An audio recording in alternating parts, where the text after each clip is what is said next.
Yeah, DB. Oh, just cleaning out the deadwood. Okay. Look, Mr. Cannell, I just can't afford to be without work right now, not even for a day. I've got a mother and 2 kid sisters. More good luck telegrams. Well, you know how it is. I've just got to keep on working, see? Sorry, sister. I was sent down here to clean house.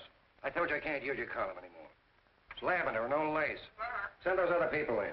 I'll tell you what I'll do. I get $30 a week. I'll take 25, 20 if necessary. I'll do anything you say. It isn't the money. We're after circulation. What we need is fireworks. People have been hit with sledgehammers. Start arguments. Oh, I can do that. I know this town inside out. Oh, give me a chance, All right, please. come in. Cashier's got your check. Who are these people? Gibbs, Farley, Cunningham, Giles. Hey, you sister. Don't forget to get out your last column before you pick up your check.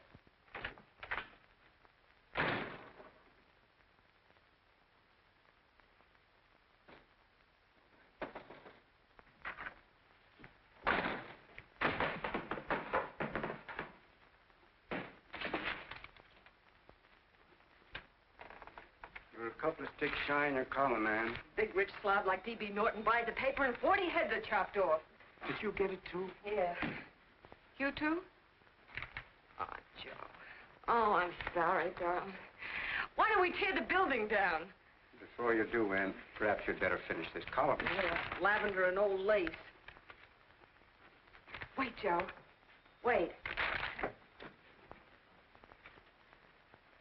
Wants fireworks, huh?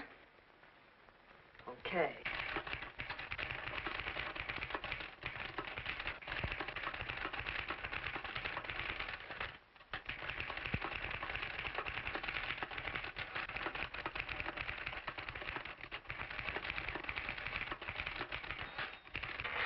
Here.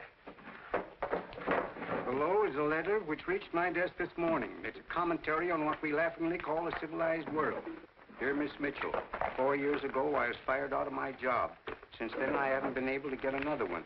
At first, I was sore at the state administration because it's on account of the slimy politics here we have all this unemployment. But in looking around, it seems the whole world's going to pot.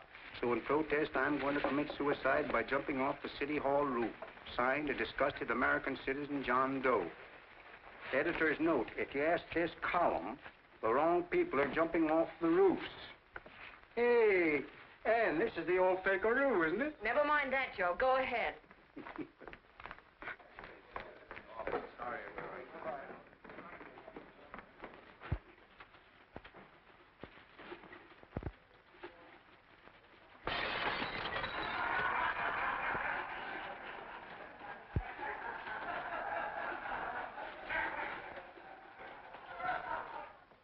And it's because of the slimy politics that we have all this unemployment here. There it is. That's D.B. Norton's opening attack on the governor. Why, Jim, it's just a letter sent into a column. No, I can smell it. That's Norton. Good morning, gentlemen. Good morning, Governor. Morning, Governor. You're rather early. Governor, did you happen to see this in the new bulletin? Yes. I had it served with my breakfast this morning. Jim thinks it's D.B. Norton at work. Of course it is. Oh, come, Jim. That little item, D.B. Norton does things in a much bigger way. This is his opening attack on you, Governor. Take my word for it. What did he buy a paper for? Why did he engage a high-pressure editor like Cannell for? He's in the oil business. I tell you, Governor, he's after your scalp. All right, Jim, all right. Don't burst a blood vessel. I'll look into it.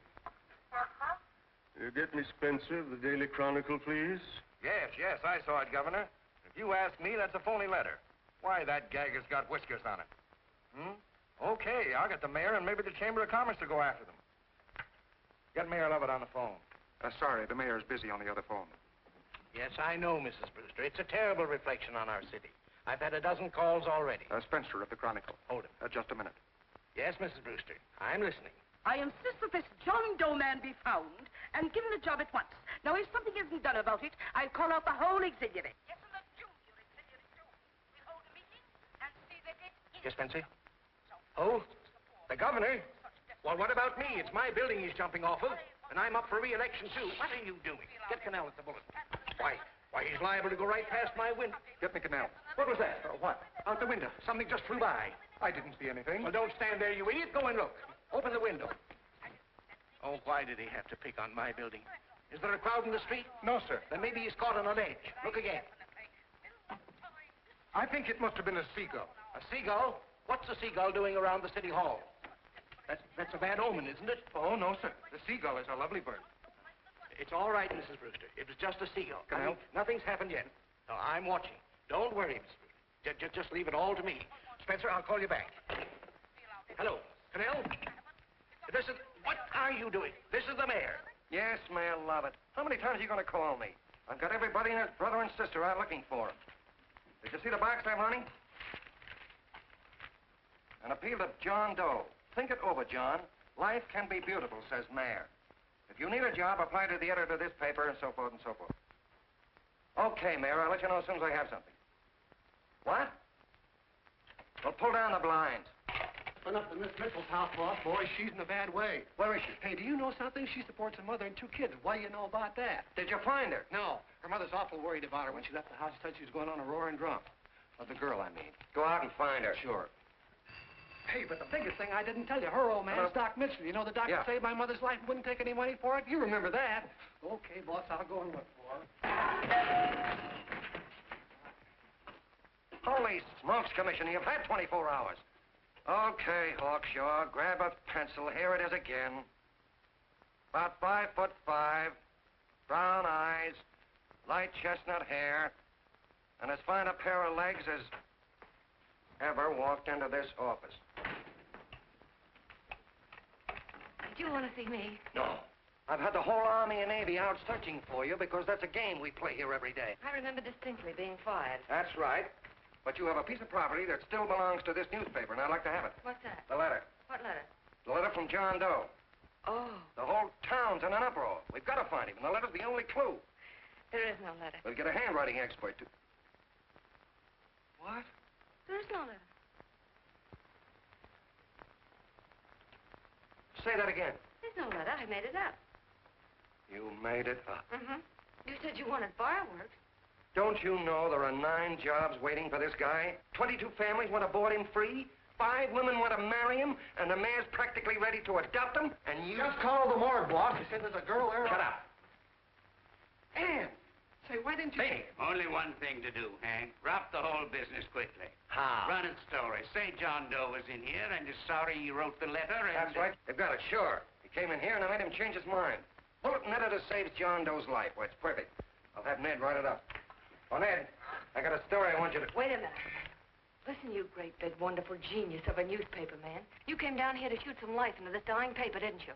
Well, the whole town's curious about John Doe, and boom, just like that, you're going to bury him. There's enough circulation in that man to start a shortage in the ink market. In what man? John Doe. What John Doe? John Doe, the one I made up. Look, genius, now look.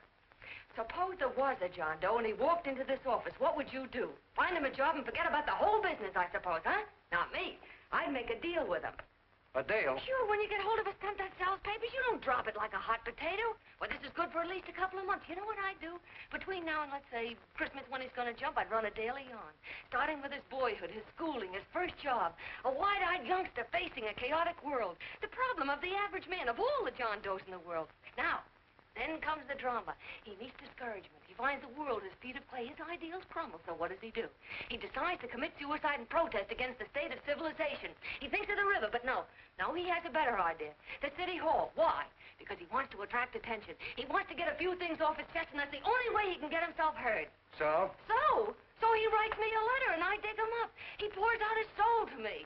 And from now on, we quote, I protest by John Doe. He protests against all the evils in the world. The greed, the lust, the hate, the fear. All of man's inhumanity to man. Arguments will start. Should he commit suicide or should he not? People will write in pleading with him. But no, sir, John Doe will remain adamant. On Christmas Eve, hot or cold, he goes. See? Very pretty. Very pretty indeed, Miss Mitchell.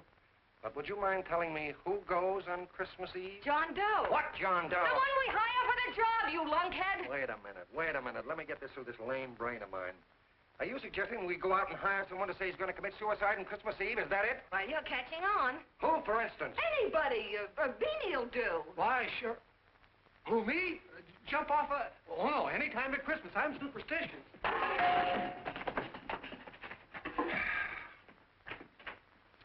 Miss Bishop, do me a favor. Will you go on out and get married and have a lot of babies, but Stay out of newspaper business. Better get that story in, Hank. It's getting late. You're supposed to be a smart guy. If it was raining $100 bills, you'd be out looking for a dime you lost someplace.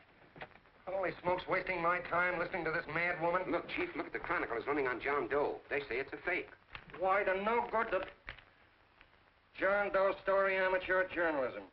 It's palpably phony. It's a wonder anyone is taking it serious. What do you think of those guys? That's fine. That's fine. Now fall right into their laps. Go ahead. Say John Doe walked in and called the whole thing off. You know what that's going to sound like on top of this. That's all, Ned. Thank you. All right. Amateur journalism, huh? Why, that bunch of sophomores, I can teach them more about... Hey, boss, get a load of this. What? Look. What do they want? They all say they wrote the John Doe letter. Yeah, boss. Oh, they all wrote the letter. Tell them all to wait. Look, Mr. Cannell, one of those men is your John Doe. They're desperate and will do anything for a cup of coffee. Pick one out and you can make the Chronicle eat their words. I'm beginning to like this. If you ask me, Hank, you're playing around with dynamite. No. The gal's right. We can't let the Chronicle get the laugh on us. We've got to produce a John Doe now. Amateur journalism, huh? I'll show those guys. Sure, and there's no reason for them to find out the truth either, because naturally I won't say anything. Okay, sister, you get your job back. That's a bonus. What bonus? Or the bonus of $1,000 the Chronicle was going to pay me for this little document. You'll find it says, I, Ann Mitchell, hereby certify that the John Doe letter was created by me. I can read. Sorry. You think this is worth $1,000, do you? Oh, the Chronicle would consider it dirt cheap. Packs everything, including a gun. Okay, sister, you got yourself a deal. Now let's take a look at the candidates. The one we pick has got to be the typical average man. Typical American that can keep his mouth shut. Show me an American who can keep his mouth shut and I'll eat him. Okay, Beanie, bring him in one at a time.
Did you write that letter to Miss Mitchell? No, I didn't. What are you doing up here, then? Well, the paper said there were some jobs around loose. Thought there might be one left over. Had any schooling? Yeah, a little. What do you do when you work? I used to pitch. Baseball? Yeah. So my wing went bad. Where'd you play? Bush leagues, mostly. How about family? Got any family? No. Oh, just traveling through, huh? Yeah. Me and a friend of mine. He's outside. Looks all right. Be perfect, a baseball player. What could be more American? Wish he had a family, though. Be less complicated without a family. Look at that face. It's wonderful. They'll believe him. Come on. What's your name? Willoughby. John Willoughby. Long John Willoughby, they called me in baseball. Would you like to make some money? Yeah. Maybe. Would you be willing to say you wrote that letter and stick by it?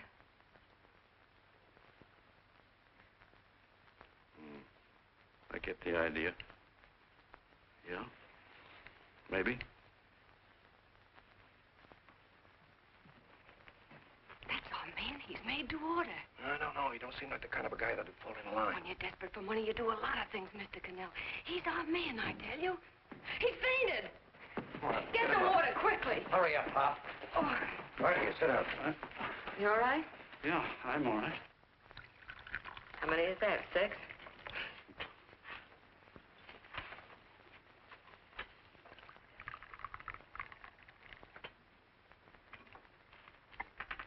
Pretty hungry, weren't you?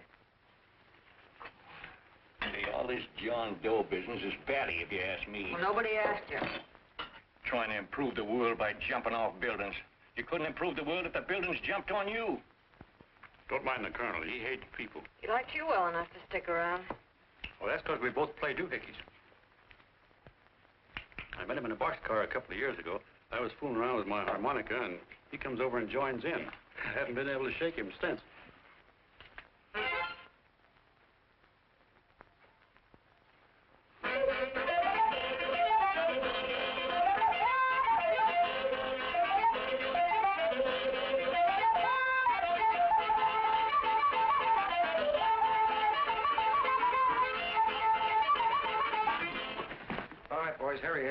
No, you can't take pictures of him like that, eating a sandwich and with a beard. But he's going to jump off a building. Yes, but not because he's out of a job. That's not news. This man's going to jump as a matter of principle. Well, maybe you're right. We'll clean him up and put him in a hotel room under bodyguards. We'll make a mystery out of him. Did you speak to Mr. Norton? Thinks it's terrific. Says for us to go the limit. Wants us to build a bonfire under every big shot in the state. Oh, swell. Is that the contract? Yeah. What's he doing here? Friend of his. They play duets together. Duets? But can we trust him? Oh. I trust him. Oh, you trusted me. Well, that's fine. I suppose he trusts you, too. Oh, stop worrying. He's all right. Okay, but we don't want more than a couple of hundred people in on this thing. Now, the first thing I want is an exact copy of the John Doe letter in your own handwriting. I've got it already. Here. Now, that's fine. Now, I want you to sign this agreement. It gives us an exclusive story under your name, day by day, from now until Christmas. On December 26th, you get one railroad ticket out of town. And the bulletin agrees to pay to have your lawn fixed. That's what you want, isn't it? Yeah, but it's got to be by Bonesetter Brown. Okay, Bonesetter Brown goes. Here, sign it. Meanwhile, here's $50 spending money. That's fine. Beanie? Yes, boss. Take charge of him. Get him a suite at the Imperial and hire some bodyguards. Yeah, and some new clothes, Beanie. You think we better have him to louse? Yeah. Both of them? Yes, both of them, but don't let them out of your sight. Hey, Beanie, gray suit, huh? Yes. Okay, fellas.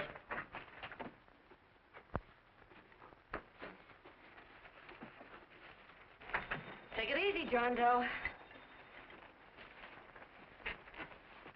And you start pounding that typewriter. Oh, boy, this is terrific. No responsibilities on our part, just statements from John Doe, and we can blast our heads off. Before you pop too many buttons, don't forget to make out that check for $1,000. Okay, fellas, now, let me see. You sit outside the door. Nobody comes in, so you two fellas sit in here. Hey, pretty nifty, huh? You ain't gonna get me to stay here. Sure you are. No, sir. That spot under the bridge where we slept last night's good enough for me. Say, what'll I do with this baggage? Let's stick him in the bedroom. Give me mine. I ain't staying. You know, we were headed for the Columbia River country before all this John Doe business came up. You remember that, don't you? Sure, I remember. Say, your ears popped coming up in the elevator. Mine did. Oh, Long John, I tell you, it's no good. You're gonna get used to a lot of stuff that's gonna wreck you. Why, that $50 in your pocket's beginning to show up on you already. And don't pull that on me, neither. Stop worrying, Colonel. I want to get my arm fixed out of this. Hey, here's some cigars the boss sent us. Have one. Hey, Help cigars. yourself. No.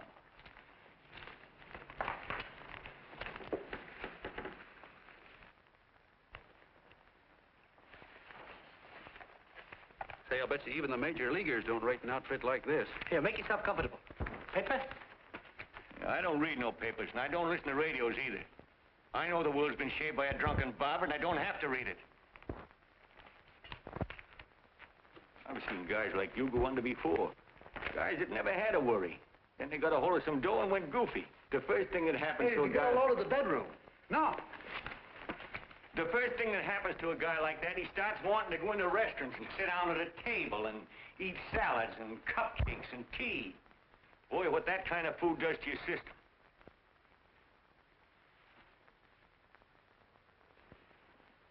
The next thing the dope wants is a room. Yes, sir, a room with steam heat, and curtains and rugs, and before you know it, he's all softened up and he can't sleep unless he has a bed. Hey, stop worrying, Colonel. $50 ain't gonna ruin me. I've seen plenty of fellas start out with $50 and wind up with a bank account. Hey, what's the matter with the bank account, anyway? And let me tell you, Long John, when you become a guy with a bank account, they got you. Yes, sir, they got you. Who's got him? The helots. Who? Hey, there's the City Hall tower I was supposed to jump off of. It's even higher than this. Who's got him? The helots. Woo! Hey, wait a minute! You're not supposed to jump on Christmas Eve. Do you want to get me in a jam? If it's going to get you in the jam, I'll do you a favor. I won't jump. And when they got you, you got no more chance than a road rabbit. Hey, who'd you say was going to get him? Hey, is this one of those places where you ring if you want something? Yeah, just use the phone. Boy, I've always wanted to do this. Hey, Doc, look. Look, Doc. Give me that again, will you? Who's going to get him? The helots. Who are they? Listen, sucker, you ever been broke? Sure, mostly often. All right. You're walking along. Not a nickel in your jeans. You're free as the wind. Nobody bothers you. Hundreds of people pass you by in every line of business. Shoes, hats, automobiles, radios, furniture, everything. And they're all nice, lovable people. And they let you alone. Is that right? Then you get a hold of some dough, and what happens? All those nice, sweet, lovable people become helots. A lot of heels. They begin creeping up on you, trying to sell you something. They get long claws, and they get a stranglehold on you. And you squirm, and you duck, and you holler, and you try to push them away, but you haven't got a chance. They got you. First thing you know, you own things. A car, for instance. Now your whole life is messed up with a lot more stuff.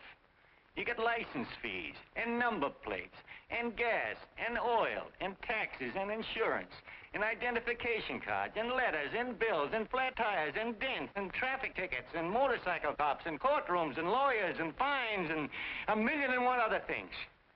And what happens? You're not the free and happy guy you used to be.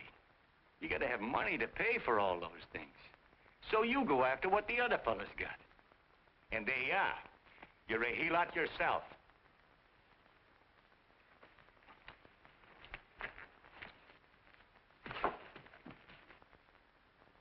You win, Colonel. Here, take the 50. Go out and get rid of it. You bet I will, just as fast as I can. I'm gonna get some canned goods, a fishing rod, and the rest I'm gonna give away. Give away? Hey, get me a pitcher's glove. I gotta get some practice. Say, he's giving it away. I'm gonna get me some of that. Hey, come back here, you helot. Or you send up 5 hamburgers with all the trimmings, 5 chocolate ice cream sodas, and 5 pieces of apple pie. No, apple with cheese. Yeah, thanks.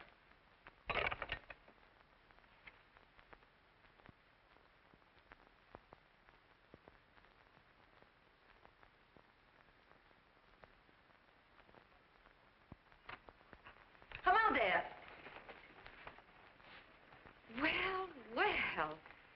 If it isn't the man about town. All set, Miss Ann. Hmm? Oh, yes. Let's go. Let's see, we want some action in these pictures. Action? Mm-hmm. That's good. No. This man's going to jump off a roof. Oh. Here, wait a minute. Let me comb his hair. Sit down. There, that's better.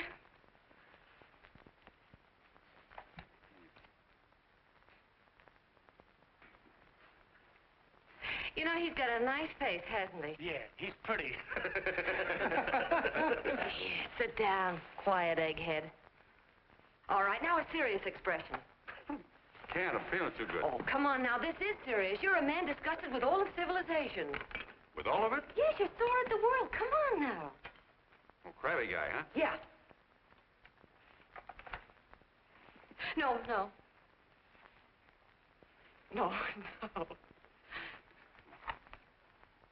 No, look. You don't have to smell the world. Well, all those guys in the Never picture mind stand- those guys. All right, stand up. Now, let's see what you look like when you protest.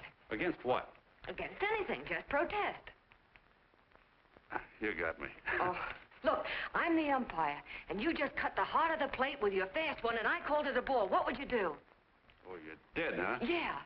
Why can't you call it right, you boneheaded... Grab it!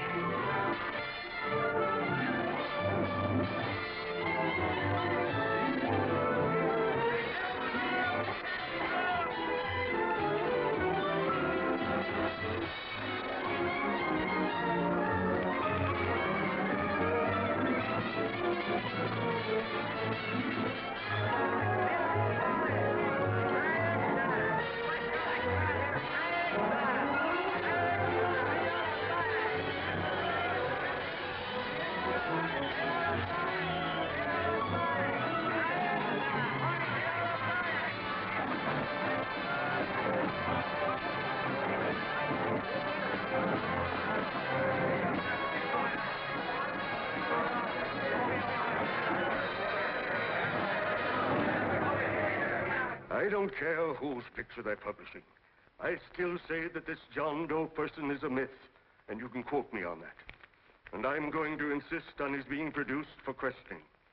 You know as well as I do that this whole thing is being engineered by a vicious man with a vicious purpose, Mr. D.B. Norton.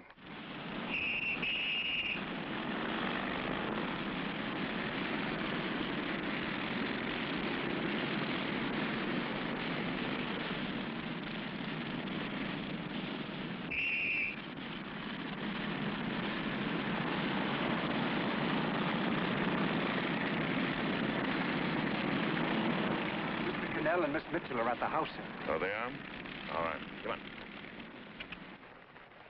Personally, I think it's just plain stupidity to drop it. Now, you should see a fan mail, thousands. Why, it's going over like a house afire. What are you afraid of, Canal? It's doubled our circulation. Yeah, but it's got everybody sore. Ads are being pulled. The governor's starting a libel suit. What's more, they all know John Doe's a phony, and they insist on seeing What about it? Let them see him. We'll go on one better. They can also hear him. You own a radio station, Mr. Norton. Why not put him on the air? Watch out for this damn DB. She'll drive you batty. Oh, Look, what? we can't let him get to this Bush League pitcher and start pumping him. Good night. Now, tell him what that screwball might do. I walked in yesterday. Here he is, standing on a table with a fishing pole. Fly casting. Take my advice and get him out of town before this thing explodes in our faces. If you do, Mr. Norton, you're just as much of a dumb cluck as he is. Excuse me. No, you got yourself a meal ticket and you hate to Sure, let it's go. a meal ticket for me, I admit it, but it's also a windfall for somebody like Mr. Norton who's trying to crash national politics. That's what you bought the newspaper for, isn't it? You want to reach a lot of people, don't you? Well, put John Doe in the air and you can reach 130 million of them. He can say anything he wants and they'll listen to him. All right, we'll forget the governor and the mayor and all the small fry like that. This can arouse national interest. If he made a hit around here, he can do it every place else in the country. And you'll be pulling the strings, Mr. Norton. Go down to the office and arrange for some radio time. But, DB, you're not I going want to it fall... as soon as possible. Okay. I just came in to get warm myself. Come on, let's go. Don't you go. I want to talk to you.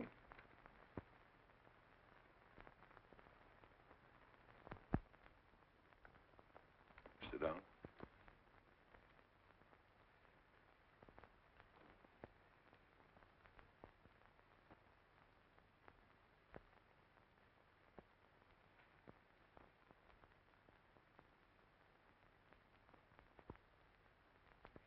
Yeah, this John Doe idea was yours, huh? Yes, sir.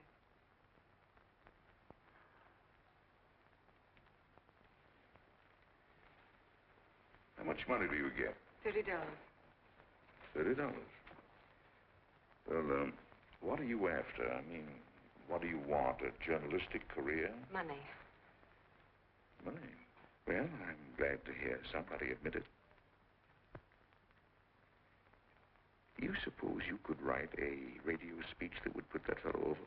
Oh, I'm sure I can. Do it, and I'll give you $100 a week. $100? That's only the beginning. You play your cards right, and you'll never have to worry about money again. Oh, I know it. Hello. Hello. Whenever there's a pretty woman around. This is my nephew, Ted Sheldon, Miss Mitchell. How do you do? How do you do? All right, Casanova, I'll give you a break. See that Miss Mitchell gets a car to take her home. Always reading my mind, aren't you? Thank you very much for everything. And Miss Mitchell, I think from now on you'd better work directly with me. Yes, sir.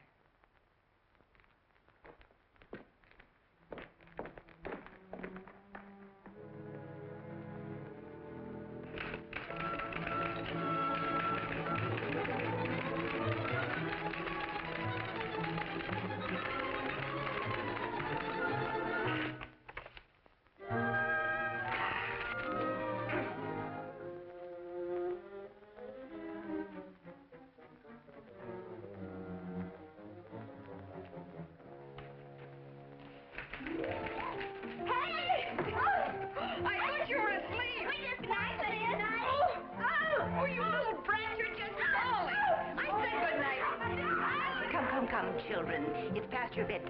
Come on. Now, scooch off today. Pour through me. I'm done. I'll never get this speech right. Oh, yes, you will, Ann, dear. You're very clever. Yeah, I know. What are you looking for? Your purse, I need $10. What for? I gave you 50 just the other day.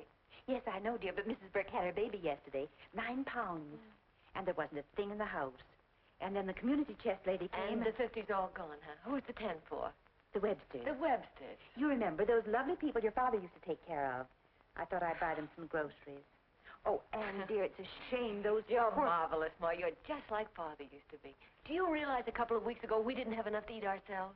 Well, yes, I know, dear, but these people are in such need. And we have plenty now. If you're thinking of that $1,000, forget it. It's practically all gone. We owed everybody in town. Now, you just got to stop giving all your money away. Oh, Anne, dear. Oh, I'm sorry, Ma. Oh, don't pay any attention to me. I guess I'm just upset about all this. Gee whiz, here I am with a great opportunity to get somewhere, to give us security for once in our lives, and I'm stuck. If I could put this over, your Mrs. Burke can have 6 babies. You mean this speech you're writing? Yeah, I don't know. I simply can't get it to gel.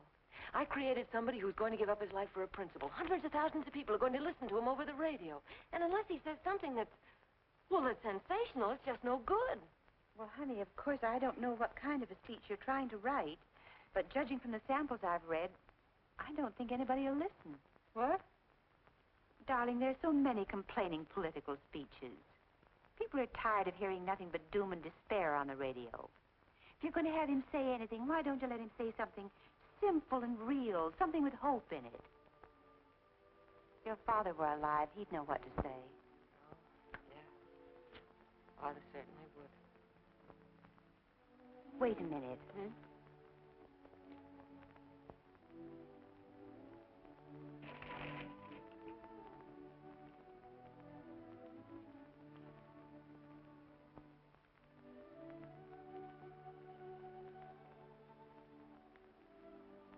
That's your father's diary, Anne. Father's... I never knew he had a diary. There's enough in it for 100 speeches. Things people ought to hear nowadays. You'll be careful of it, won't you, dear? Always help to keep your father alive for me. You bet I will, Ma. Wait a minute. John Doe don't want to sign no autograph. Well, what does he do all day? What does he do all day? He's writing out his memories. Sorry, lady, you can't see Mr. Doe. He wants to be alone. No, he just sits around all day and commutes with himself.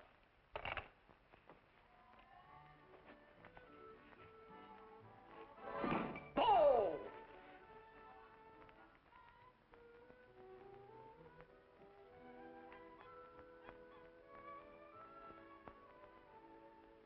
I don't know how you're going to stand it around here till after Christmas.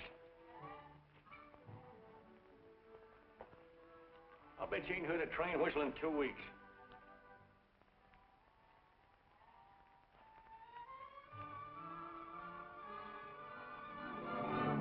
Steve, right!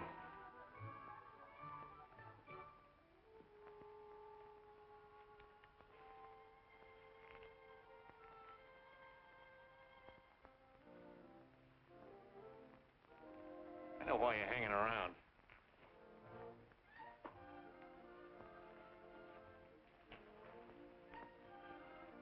You're stuck on the girl. That's all a guy needs is to get hooked up with a woman.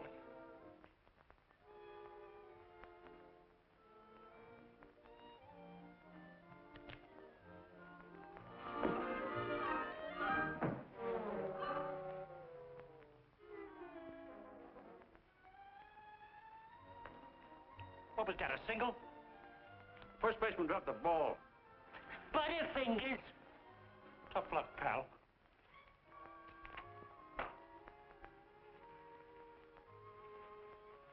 Guy has a woman on his hands. First thing he knows, his life is balled up with a lot more things. Furniture.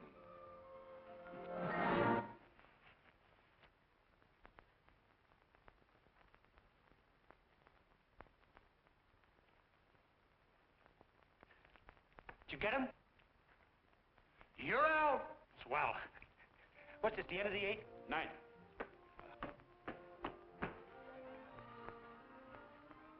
Hey, Beanie, there's a couple of mugs in the Chronicle snooping around out here. Huh. Come on, Angel Face. Gangway. What's the score, Angel Face? 3-2, our favor. Gee, that's great.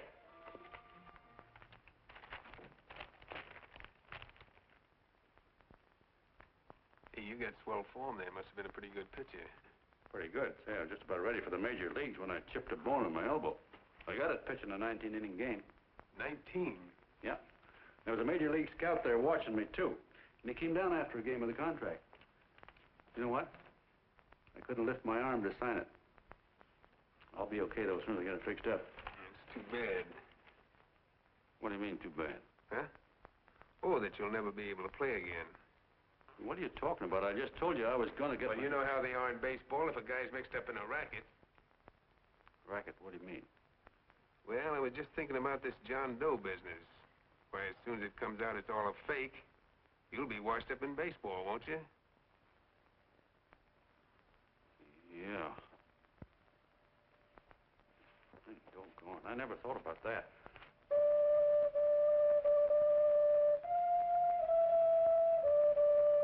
Gosh. And another thing, what about all the kids in the country? The kids that idolize ball players. What are they going to think about you?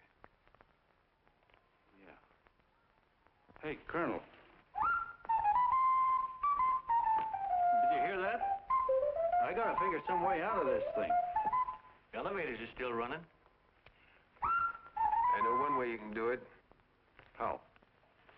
Well, when you get up there on the radio, all you have to do is to say the whole thing's a frame-up. Make you a hero sure as you're born.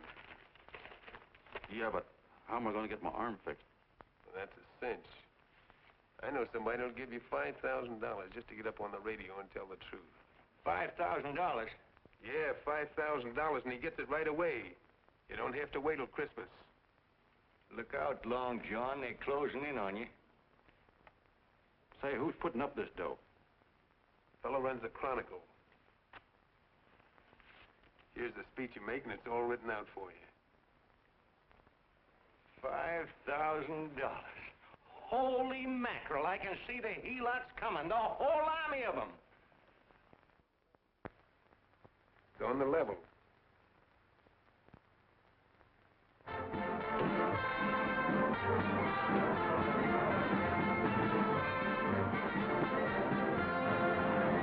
No, I'm sorry. Tickets for the broadcast are all gone. Phone the bulletin. Sorry, no more tickets left.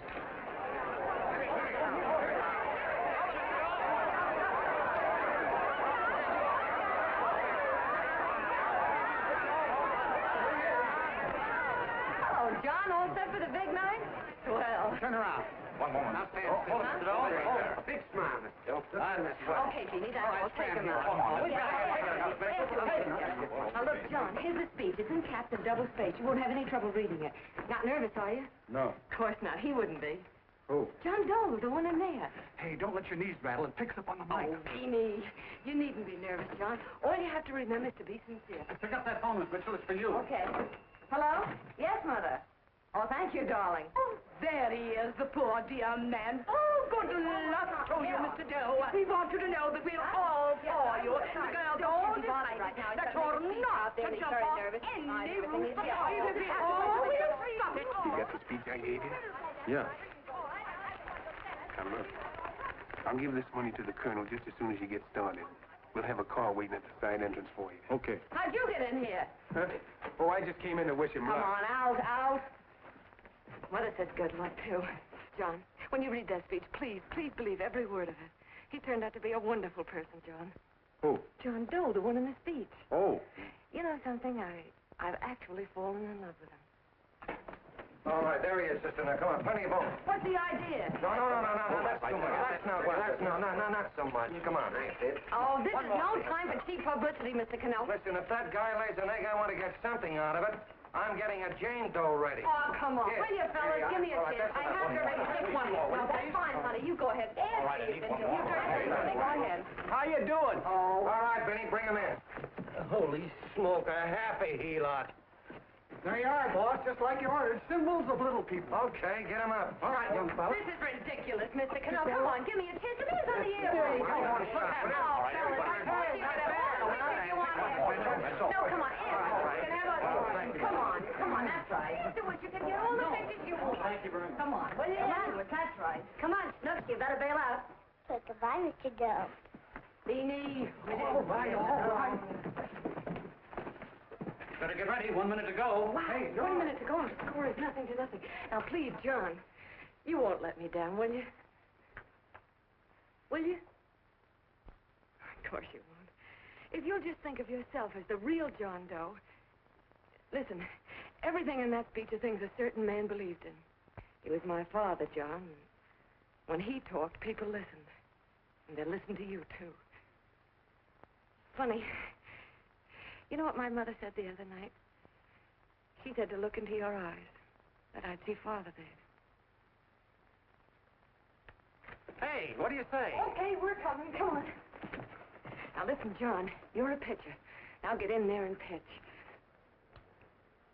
Good luck. Give him room, let him through. Come on.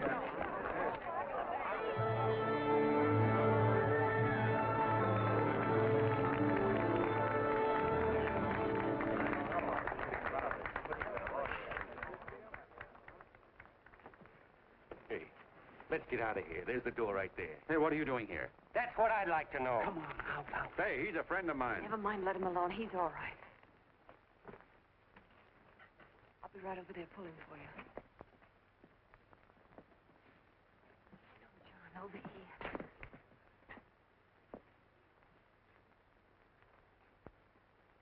Stand by.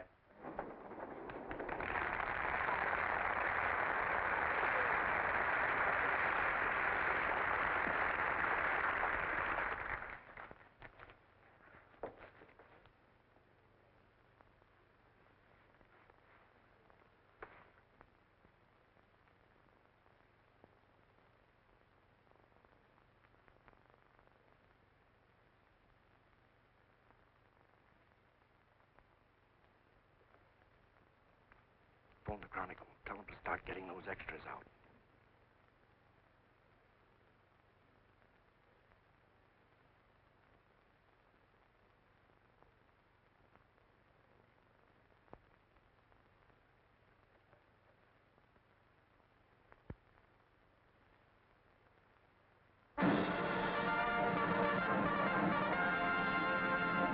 And good evening, ladies and gentlemen. This is Kenneth Fry speaking for the New Bulletin. Tonight we give you something entirely new and different. Standing beside me is the young man who has declared publicly that on Christmas Eve he intends to commit suicide, giving as his reason, quote, "I protest against the state of civilization," end quote. Ladies and gentlemen, the New Bulletin takes pleasure in presenting the man who is fast becoming the most talked of person in the whole country, John Doe.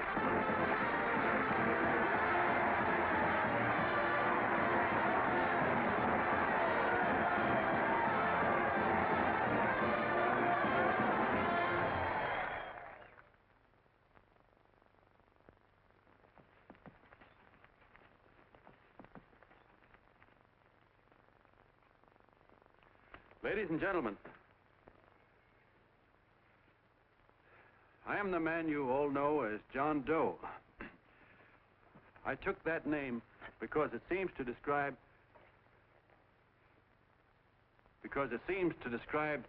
the average man.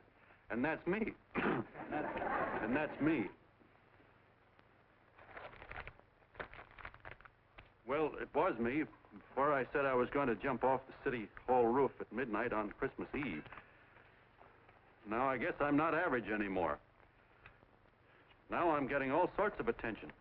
From big shots, too. We've been double-crossed. The mayor and the governor, for instance.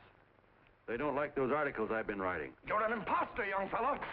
That's a pack of lies you're telling. Who wrote that speech for you?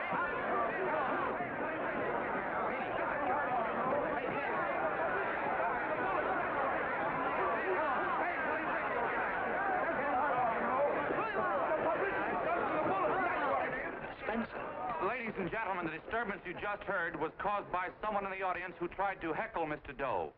The speech will continue.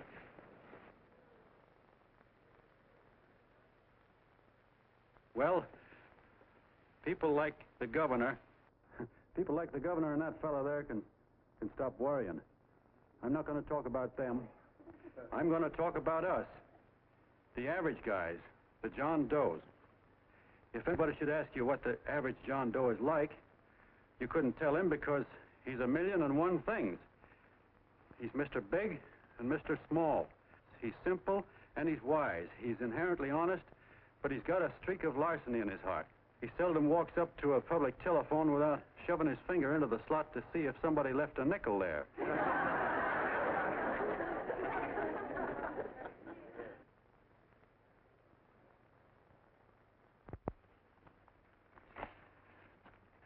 He's the man the ads are written for. He's the feller everybody sells things to. He's Joe Doe, the world's greatest stooge and the world's greatest strength.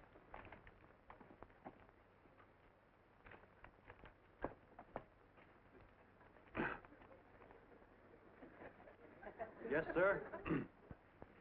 Yes, sir, we're a great family, the John Does. We're the meek who are supposed to inherit the earth. You'll find us everywhere. We raise the crops, we dig the mines, work the factories, keep the books, fly the planes, and drive the buses. And when a cop yells, "Stand back there, you," he means us, the John Does. Well, what kind of a speech is that? Didn't you read it? We've existed since time began. We built the pyramids. We saw Christ crucified, pulled the oars for Roman emperors, sailed the boats for Columbus, retreated from Moscow with Napoleon, and froze with Washington at Valley Forge. Yes, sir. We've been in there dodging left hooks since before history began to walk. In our struggle for freedom, the canvas many a time, but we always bounce back because we're the people, and we're tough.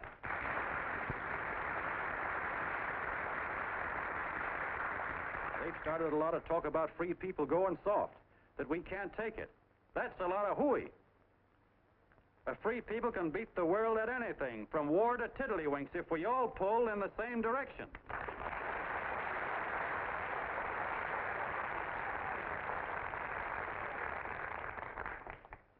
I know a lot of you are saying, "What can I do? I'm just a little punk. I don't count." Well, you're dead wrong. The little punks have always counted, because in the long run, the character of a country is the sum total of the character of its little punks.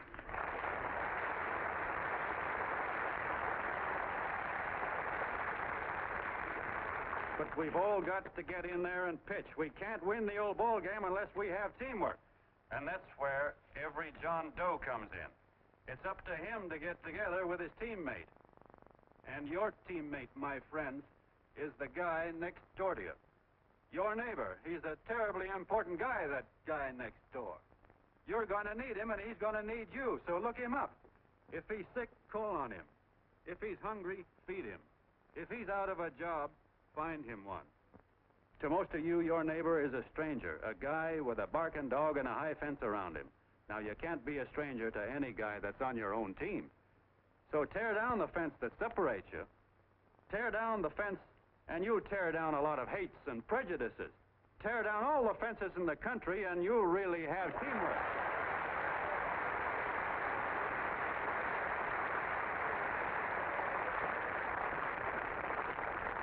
I know a lot of you are saying to yourselves, "He's asking for a miracle to happen. He's expecting people to change all of a sudden." Well, you're wrong. It's no miracle. It's no miracle because I see it happen once every year, and so do you, at Christmas time. There's something swell about the spirit of Christmas, to see what it does to people, all kinds of people. Now, why can't that spirit, that same warm Christmas spirit, last the whole year round?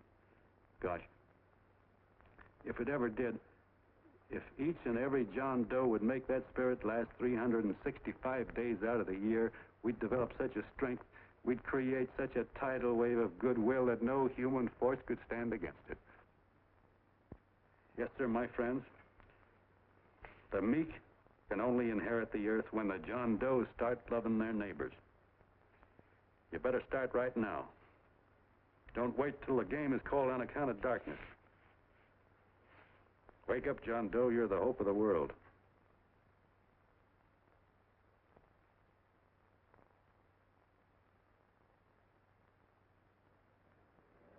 John, you go wonderful.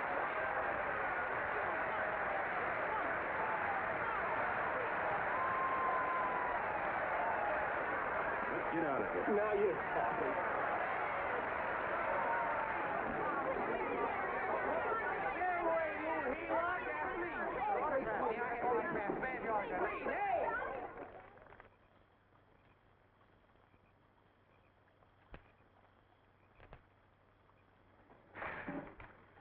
knew you'd wake up sooner or later. Boy, am I glad we got out of that mess. I had the $5,000 sewed up. Could have been on my way to old Doc Brown. You're a pitcher, John, she says. Now, go in there and pitch. What a sucker. Yeah, she's a heel-out just like the rest of them. It's lucky you got away from her. What was I doing up there making a speech anyway? Me, huh? Geez, the more I think about it, the more I could... Tear down all the fences. Why, if you tore one picket off of your neighbor's fence, he'd sue you. $5,000 had it right in my hand. What do you mean he ran away? We'll go after him, find him. That man is terrific.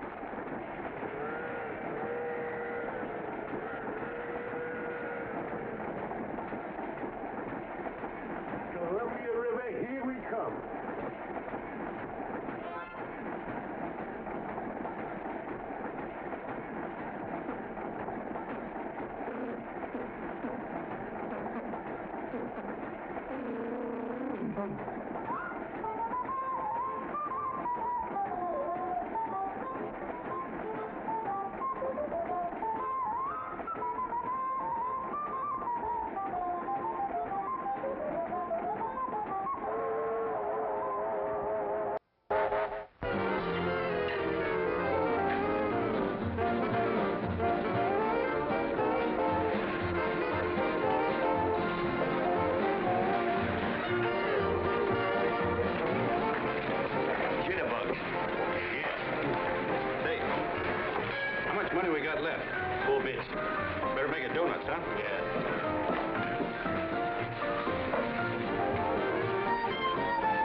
Steaks about that big and about that thick?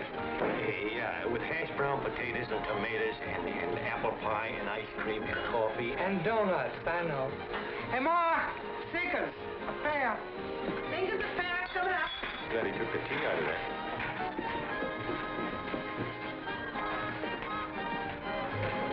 Hey, look. Join the John Doe Club. John Doe Club?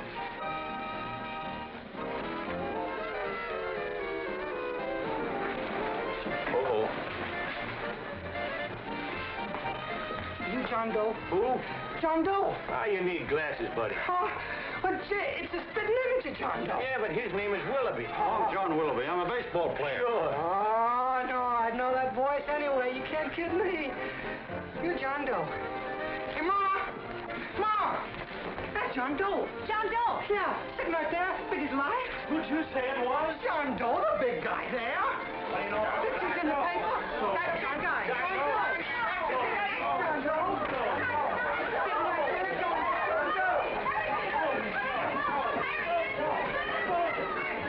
Hey, operator, Dan Fenrick. Call everybody in town. John Doe was just in my place. Yeah, he ordered donuts.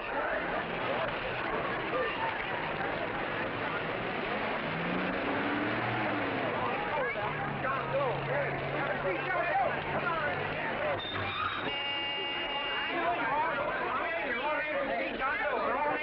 My office is packed like a sardine box. What does John Doe look like, Mr. Mayor? Oh, he's one of those great big outdoor type men. No, you can't see him. You didn't vote for me the last time. Shame on you. What are you doing there? Get off my front porch anyhow. Mr. Norton come yet? Oh, well, I wonder where he's at. What's keeping him? He should have been here 15 minutes ago. Oh, there he comes now. Now, everybody on your dignity. Don't do anything to disgrace us. A little town, but we got to show off. Then let me talk to him. All right, but present it to him as a great cause for the common man. Ah, here he comes. Now, give him room down there. Give him room, folks. Come on, now. Here he comes. Here he comes. Here's Mr. Norton. How do you do, Mr. Norton? I'm Mayor Hawkins. Get Mr. Norton. Let me go, you darn tool. I'm the mayor. Mr. Norton. Mr. Norton. Mr. Norton. I'm Mayor Hawkins. Your office telephoned me to hold him. Well, that's fine. How is he? Oh, he's fine. He's right in my office there. You know, it's a great honor having John Doe here, and you too. Haven't had so much excitement since the old City Hall burned down. People are so excited and then it tore his clothes off. Oh, but Matilda, darling, phone the newspapers, tell them Mr. Norton's here. Step right inside, Mr. Norton. My office. Very comfortable here, Mr. Norton. Just had it air conditioned. Gangway, please. Make room for Mr. Norton. Gangway. Gangway. Here he is, Mr. Norton. Well taken care of. The neighbors are serving him a light lunch. Hello, John. Well, Mr. Mayor, if you don't mind, we'd like to talk to him alone. Why, certainly, certainly. All right, everybody. Clear out. No, but you will. Everybody, quickly now. Come on. Look at that. Come on. Come on. All right. Don't argue with me here. Wait till we get home. Don't you push me around like that. Even though I'm your wife, you can't push me around. Look, Mr. Norton, I think you got a lot of nerve having those people hold us here. There's nobody holding you here, Mr. Doe. It's only natural that There's nobody holding us here. Let's get going.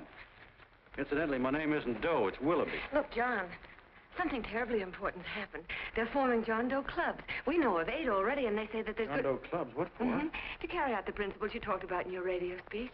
I don't care what they're forming. I'm on my way, and I don't like the idea of being stopped either. Oh, but you don't know how big this thing is. You should see the thousands of telegrams we've received and what they're saying about you.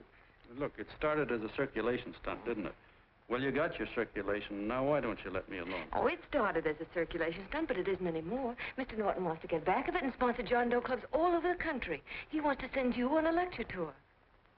Me? Uh-huh. Well, certainly. With your ability to influence people, it might grow into a glorious movement. Say, let's get something straight here. I don't want any part of this thing. If you got an idea I'm going around lecturing the people, why, you're crazy. Baseball's my racket, and I'm sticking to it. Come on, Colonel, let's get out of here. John, Please, please. I just got rid of one crowd. But please, Mr. Mayor, tell him the John Doe Club wants to talk to him. Let them in, Mr. Mayor. Let them come in. Okay, folks, but remember your manners. No stampeding. Walk slow, like you do when you come to pay your taxes.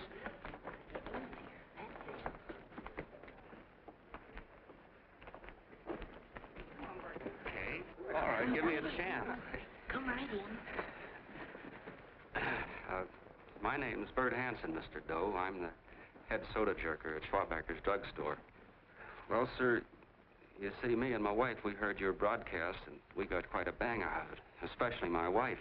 Kept me up half the night saying, that man's right, honey. The trouble with the world is nobody gives a hoot about his neighbor.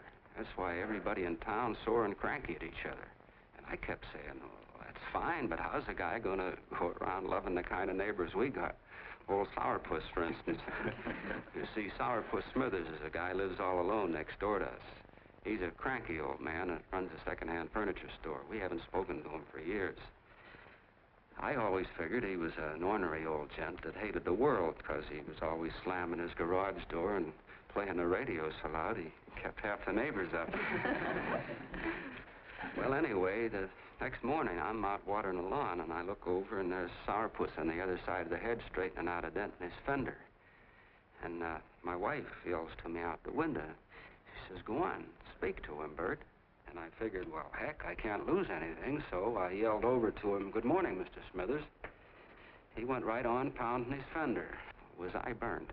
So I turned around to give my wife a dirty look, and she said, louder, louder, he didn't hear you. So in a voice you could have heard in the next county, I yelled, good morning, Mr. Smithers. Well, sir, you could have knocked me over with a feather. Old Sourpuss turned around surprised-like, and he put on a big smile, came over and took my hand like an old lodge brother, and he said, good morning, Hanson. I've been wanting to talk to you for years, only I thought you didn't like me. And then he started chatting away like a happy little kid, and he got so excited his eyes all... Well, Mr. Doe, before we got through, I found out Smithers is a swell egg, only he's pretty deaf, and that accounts for all the noises. And he says it's a shame how little we know about our neighbors. And then he got an idea, and he said, how's about inviting everybody someplace where we can all get together and know each other a little better? Well, I'm feeling so good by this time, I'm ripe for anything, so Smithers goes around the neighborhood inviting everybody to a meeting at the schoolhouse, and I tell everybody that comes in the store, including Mr. Schwabacker, my boss. I'm talking too much. Well, I'll be doggone if over 40 people don't show up. Of course, none of us knew what to do, but we sure got a kick out of seeing how glad everybody was just to say hello to one another. Tell him about making Sourpuss chairman. Oh, yeah, we made Sourpuss chairman and decided to call ourselves the John Doe Club. And say, incidentally, this is my wife. Come here, honey. This is my wife, Mr. Doe. How do you do, Mr. Doe? It's our puss is here, too. Oh, is he? This is Sourpuss, or excuse me, Mr. Smithers, Mr. Doe. That's all right. If you didn't call me Sourpuss, it wouldn't feel natural. Well, anyway, I guess nearly everybody in the neighborhood came except the Delaney's. The Delaney's live in a big house with an iron fence around it, and they always keep their blinds drawn. And we always figured that he was just an old miser that sat back counting his money, so why bother about inviting him? Until Grimes, the milkman, spoke up, and he said, say, you've got the Delaney's all wrong. And then he tells us about how they canceled their milk last week, and how when he found a note in the bottle, he got kind of curious-like, and he sort of peeked in under the blinds and found the house was empty. If you ask me, he says, they're starving. Old man Delaney has been bringing his furniture over to my place at night, one piece at a time, and selling it. Yeah. And, well, sir, a half dozen of us ran over there to fetch him, and we brought him to the meeting. And what a reception they got. Why, everybody shook hands with him and made a fuss over them, and, well, finally, Mr. and Mrs. Delaney just sat right down and cried. And then we started to find out about a lot of other people. Yeah, sure. Well, you know Grubel, for instance. Grubel's here.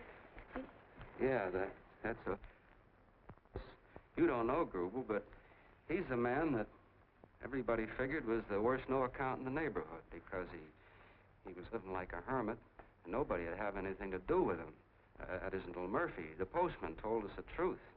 Why, Grubel, he says, he lives out of garbage cans because he won't take charity, because it'd ruin his self-respect, he says. Just like you said on the radio, Mr. Doe. Well, sir, about a dozen families got together and gave Grubel a job watering their lawns. Isn't that wonderful? And then we found jobs for 6 other people, and they've all gone off for leave. Yeah, and my boss, Mr. Schwabecker, made a job in his warehouse for old man Delaney. And he gave you that $5 raise. Yeah, wasn't that swell? Why, Bert, I feel slighted. I'd like to join, but nobody asked me. I'm sorry, Mayor, but we voted that no politician could join. Just the John Does of the neighborhood, because you know how politicians are. Well, the reason we wanted to tell you this, Mr. Doe, was to give you an idea of what you've started. And from where I'm sitting, I don't see any sense in you jumping off any building. No. Well, thank you for listening. Goodbye, Mr. Doe. You're a wonderful man. And it strikes me you can be mighty useful walking around for a while. Goodbye, Mr. Doe. Goodbye, Mr. Doe.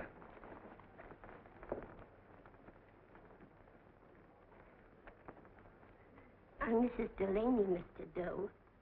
And God bless you, my boy.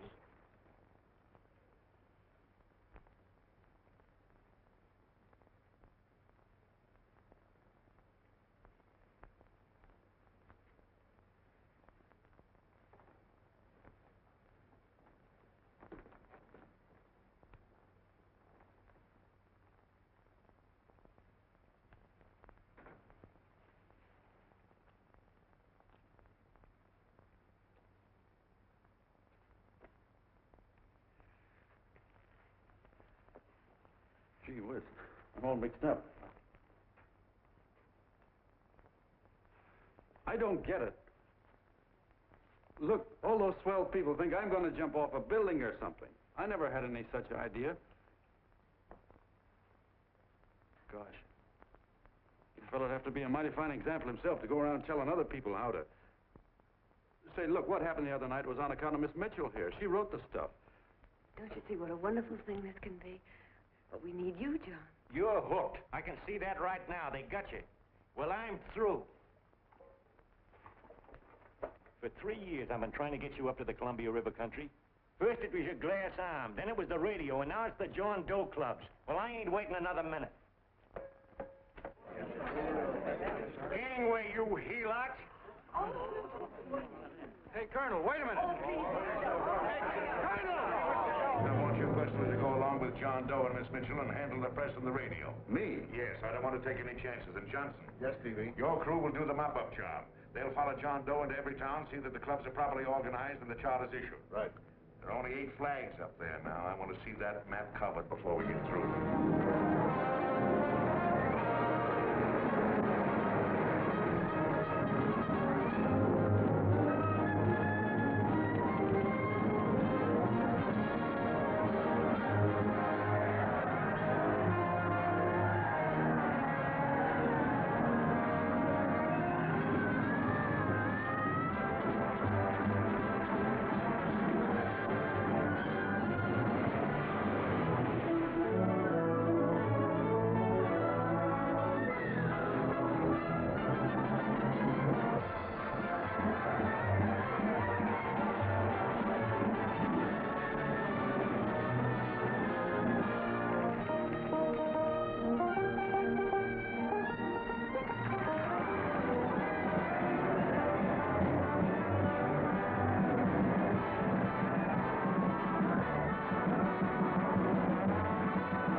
satire. If they made demands, I'd understand it. But the John Does ask for nothing. People are going off relief. If this keeps up, I'll be out of a job. As soon as it gets strong enough, we'll find out what John Doe wants. 30 every Thursday. 60 at 60. Who knows what? I'm sorry, boss. They just won't let anybody talk politics to them. It's crazy. We've got to get to them. They represent millions of voters.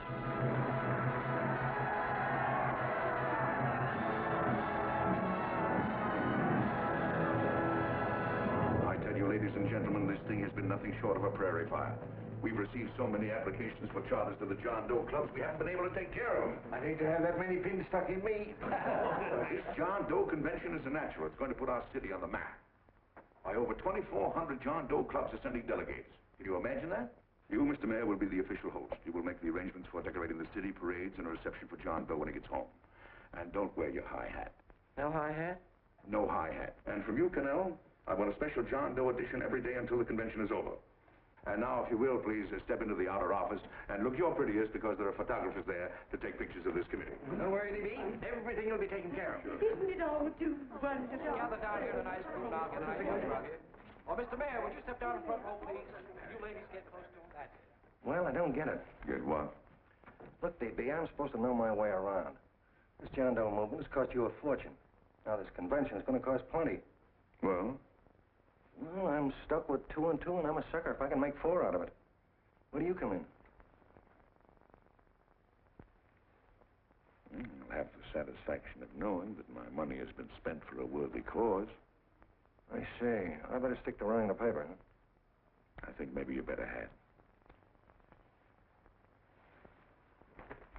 And Cannell, I'd like to have the John Doe contract, all the receipts for the money we advanced him with the letter Miss Mitchell wrote, which I gave her $1,000. Yes, sure. Well, we leave for the airport. Half an hour. Is that Johnny boy's room? Better hustle him up. He'll be ready on time. He's packing. Ah, good. Did you see his picture on the cover of Time? Yeah. I gotta give you credit, Annie girl. I've handled a good many big promotions in my time. Everything from a World Fair to a channel swimmer. But this one has certainly got me spinning. And now a John Doe convention. Wow. Say, if you could only get him to jump off the City Hall roof on Christmas Eve, I'd guarantee you 500,000 people there. Charlie. Huh? What do you make of him? Oh, Johnny boy? Well, I don't know what angle you want, but I'll give it to you quick. Number 1, he's got great yokel appeal, but he's a nice guy. Number 2, he's beginning to believe he really wrote that original suicide letter that you made up. Number 3, he thinks that you're Joan of Arc or something. Yeah, I know. Number 4, well, you know what number 4 is. He's nuts about you. Yeah, it's running out of his ears.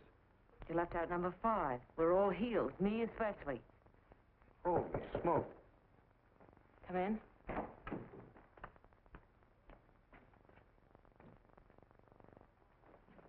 Small pack. Good. I'll go and get Beanie Boy. Okay, Charlie boy.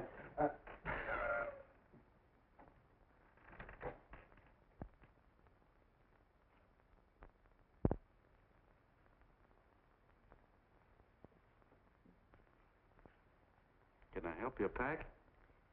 No, thank you.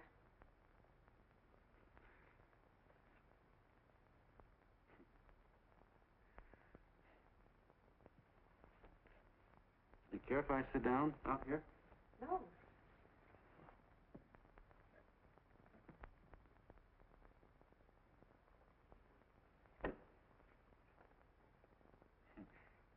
You know, I had a crazy dream last night. It was about you. About me? Sure was crazy. I dreamt I was your father.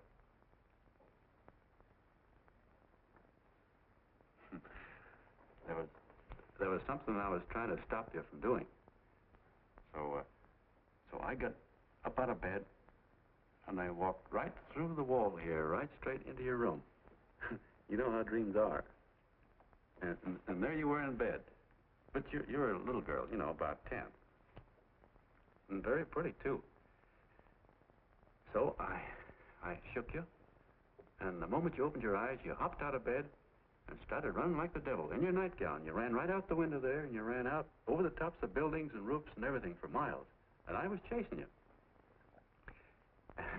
And all the time you were running, you kept growing bigger and bigger and bigger, and pretty soon you were as big as you are now, you know, grown up. And all the time I kept asking myself, what am I chasing her for? And I didn't know. Isn't that a hot one? Well, anyway, you ran into some place, and then I ran in after you, and when I got there, there you were, getting married. And the nightgown had changed into a beautiful wedding gown. You sure look pretty, too. And then I knew what it was I was trying to stop you from doing. Dreams are sure crazy, aren't they? Well, would you like to know who it was you were marrying? Oh, a tall, handsome Eubangi, I suppose. No, not that bad. It was that fellow that sends you flowers every day. What's his name? Mr. Norton's nephew? Ed Sheldon. Yeah, that's the one. But here's the funniest part of it all. I was the fellow up there doing the marrying, you know, the justice of peace or something. You were? I thought you were chasing me. Well, yes, I was, but I was your father then, see? But the real me, John Doe, or that is, Long John Willoughby, I was the fellow up there with the book. You know what I mean? I guess so. Then what happened? Well, I took you across my knee and I started spanking you. That is, I didn't do it. I mean, I did do it, but it wasn't me, you see. I was your father then. Well, I held you across my knee and I said, Annie, I won't allow you to marry a man that's just rich or that has his secretary send you flowers. The man you marry has got to swim rivers for you. He's got to climb high mountains for you. He's got to slay dragons for you. He's got to perform wonderful deeds for you. Yes, sir. And all the time, the guy up there, you know, with the book, me, just stood there nodding his head. He said, go to it, Pop. Whack her one from me, because that's just the way I feel about it, too. So he said, come on down here and whack her yourself. So I came down, and I whacked you a good one, see? And he whacked you. And I whacked you another one, and we both started whacking you like... Well, if you're through whacking her, come on, let's get going. Okay, fellas, right in here. You go out the side entrance, there's a bunch of autograph seekers out front. We'll be down with the bags in a minute. Come on, don't make a government project out of this.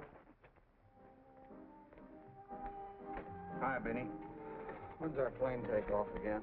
Couple of minutes. How many people do you think we've talked to already, outside the radio, I mean? Oh, I don't know. About 300,000. 300,000. What makes them do it, Ann? What makes them come and listen and get up their John Doe clubs the way they do? I've been trying to figure it out. Look, John, what we're handing them are platitudes. Things they've heard 1,000,000 times. Love thy neighbor, clouds have silver linings, turn the other cheek. It's just as... Yeah, I heard them 1,000,000 times, too, but... there you are. Maybe they're like me, just beginning to get an idea of what those things mean. You know, I never thought much about people before. They were always just somebody to fill up the bleachers. And the only time I worried about them is when they didn't come in to see me pitch. You know, lately I've been watching them when I talk to them. I could see something in their faces. I could feel that they were hungry for something. You know what I mean? Maybe that's why they came. Maybe they're just lonely and wanted somebody to say hello to. I know how they feel. I've been lonely and hungry for something practically all my life.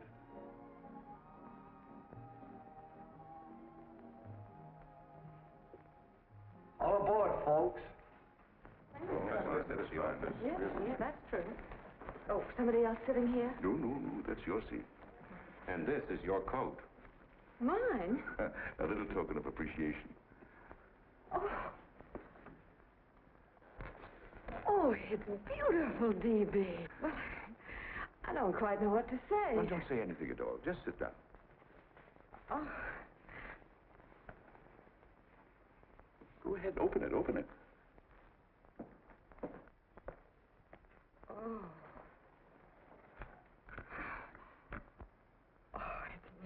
lovely. And a new contract goes with it. Well, come on, spring it. You've got something on your mind. It must be stupendous. You know, that's what I like about it. Right to the point. Like that. All right, Practical Annie. Here it is. Tomorrow night, before a crowd of 15,000 people and talking over a nationwide radio hookup, John Doe will announce the formation of a third party. A third party? Yes, the John Doe Party.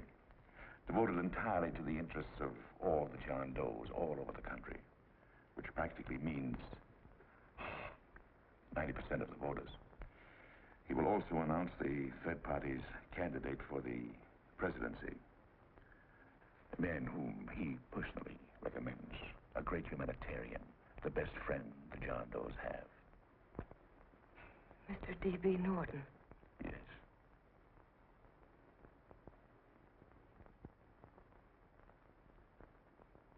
Wow.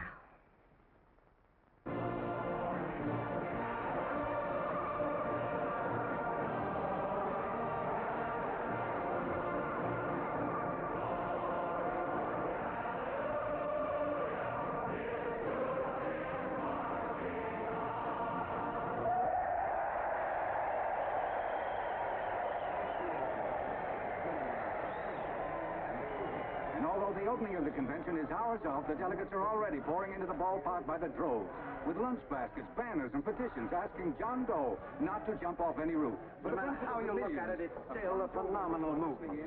These John Does, or the hoi polloi, as you've heard people call them, have been laughed at and ridiculed, but here they are, gay and happy, having traveled thousands of miles, their expenses paid by their neighbors, to come here to pay homage to their hero, John Doe. And in these days of wars and bombings, it's a hopeful sign that a simple idea like this can sweep the country. An idea based on friendliness, on giving and not taking, on helping your neighbor and asking nothing in return. And if a thing like this can happen, don't let any of your grumbling friends tell you that humanity is falling apart. This is John B. Hughes, signing off now and returning you to our main studio until 9 o'clock, when the convention will officially open. Oh, John, come in. Say, I'm kind of... It's raining out a little. That's all right. It's good to see you. Sit down. Thanks.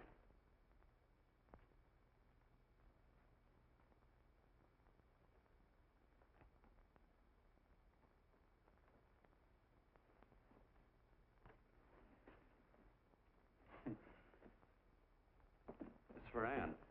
Oh, how nice. Thank you very much. Flowers. I'm terribly sorry she isn't here. She isn't? No, she just left. I'm surprised you didn't run into her. She went over to Mr. Norton's house. Oh.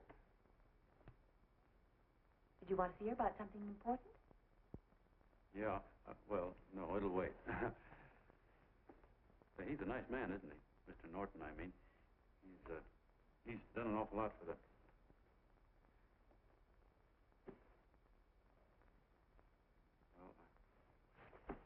Say, my coat's pretty wet. I'm afraid I might have wet the couch a little.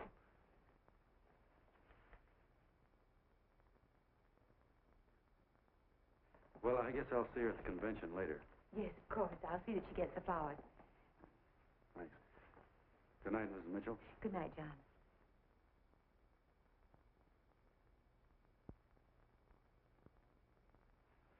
Say, Miss Mitchell, I'm kind of glad Anne isn't here. See, I came over here hoping to see her alone, and kind of hoping I wouldn't, too, you know what I mean? There was something I wanted to talk to her about. But, well, it'll wait, I guess. Good night. Good night, John. Say, look, Mrs. Mitchell, have you ever been married? I'm sure you have. Gosh, that's pretty silly. I guess you must think I'm kind of batty. Well, I guess I'd better be going at that. John, my husband said, I love you. Will you marry me? You did? What happened? I married him. Yeah, that's what I mean, see? It was easy as all that, huh? Yeah, but look, Mrs. Mitchell. You know, I love Anne, and it's going to be awfully hard for me to say it. Because, well, you know, she's so wonderful. And, well, the best I ever was a Bush League pitcher. And, you know, I think she's in love with another man. The one she made up. You know, the real John Doe. Well, that's pretty tough competition. I bet you he'd know how to say it all right. With me, I get up to it and around it and in back of it, but I never get right to it. You know what I mean? So the only chance I've got is, well, if somebody could kind of give her a warning, sort of prepare her for the shock. You mean you'd like me to do it? Hmm? Well, I was thinking that, yeah, you know, sort of break the ice. Of course I will, John. Thank you, Mrs. Mitchell. Hey, you're okay.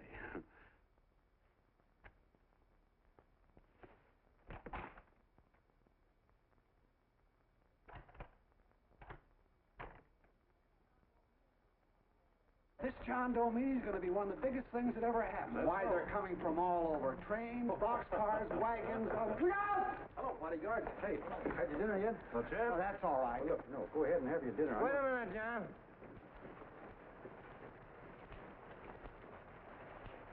Hello, Mr. Connell. All right, John. John, I want to have a little talk with you.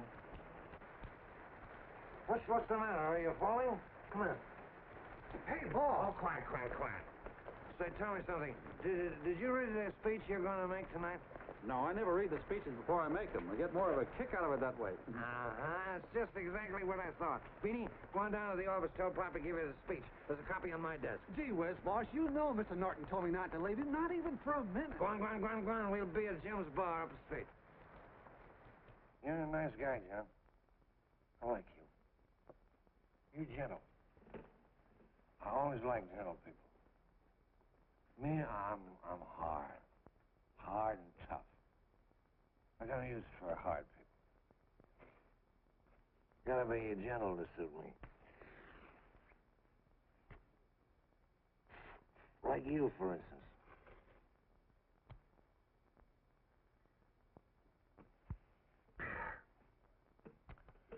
Yep, I'm hard. But you want to know something? I've got a weakness. I guess that, would you? I have. Want to know this? Star-Spangled Banner. Screw you. Well, maybe it is, but play the Star-Spangled Banner. I'm a sucker for it. Always gets me right here. Know what I mean? Yeah, it gets me right back here. Oh, back there, huh? Well, every man to his own taste. You weren't old enough. You weren't old enough for the World War, were you, Jim? No, of course not. Oh, you must have been just kidding. I was just ripe and raring to go. You know what my old man did when I joined up? He joined up, too. Got to be a sergeant. And here's the kick for you. We were in the same outfit. Funny, huh? Hmm?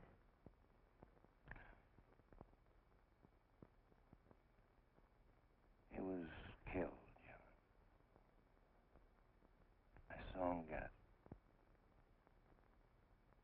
I was right there, and I saw it with my own eyes.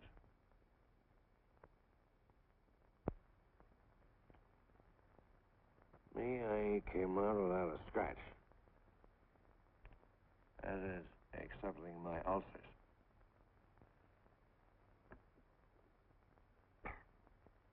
We should be drinking milk, you know. This stuff is poison. Hey, Tubby. Yes, Mr. Canal? What do you say, huh? All right. Yep, I'm a sucker for this country. I'm a sucker for the Star-Spangled Banner, and I'm a sucker for this country. I like what we got here. I like it. A guy can say what he wants and do what he wants without having a bayonet shoved through his belly. And that's all right. You betcha. Man, we don't want anybody coming around changing it, do we? No, sir. When they do, I get mad. I get boiling mad. Right now, John, I'm sizzling. I get mad for a lot of other guys besides myself. I get mad for a guy named Washington, and a guy named Jefferson, and Lincoln. Lighthouses, John. Lighthouses in a foggy world. You know what I mean? Yeah, you bet. Listen, pal. This fifth column stuff is pretty rotten, isn't it?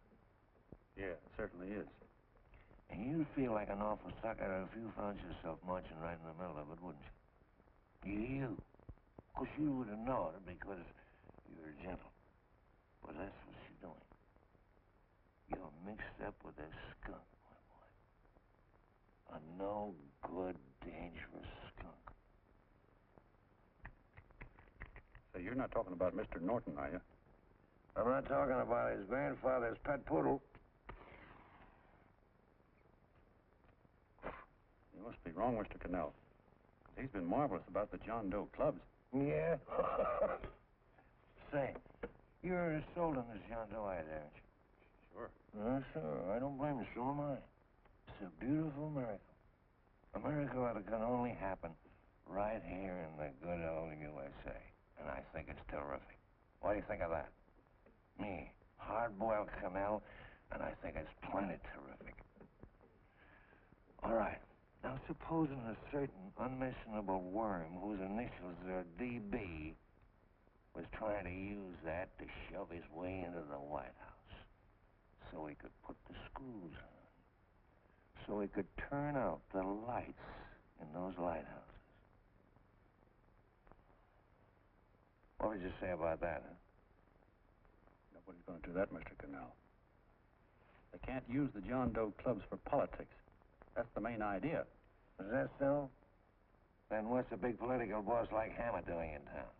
And a labor leader like Bennett? And a lot of other big shots are up at DB's house right now. Wolves, John. Wolves. Waiting to cut up the John Does. Wait till you get a gander at the speech you're going to make tonight. You're all wet. Miss Mitchell writes those speeches. Nobody can make her write that kind of stuff. They can't, huh? Who do you think writes them? My Aunt Emma? I know she writes them. And gets a big bonus for doing them, too. A mink coat and a diamond bracelet. Don't write them. Why, that gold-grabbing dame would double-cross her own mother for a handful of Chinese yams. Shut up. If you weren't drunk, I'd... Hey, boss. Here's the speech, boss. Hey. Go on and read it, John, and then start sucking. Hey, wait a minute, Mr. Doe. Tubby? Yes, sir. Better bring me a glass of milk. I'm smoking too much. Yes, Charlie? Got everything all set? Fine. John Doe been taken care of? Good. How many people do you think will be there? 15,000? Oh, my, that's fine. Now, listen, Charlie. As soon as John Doe stops talking about me, I want you to start that demonstration. And make it a big one, you understand? Don't worry about that, DB. My boys are there. They'll take care of it. What? Yes, I'll be there 15 minutes after I get your call. Why, Mr. Doe. Where are they? In the dining rooms.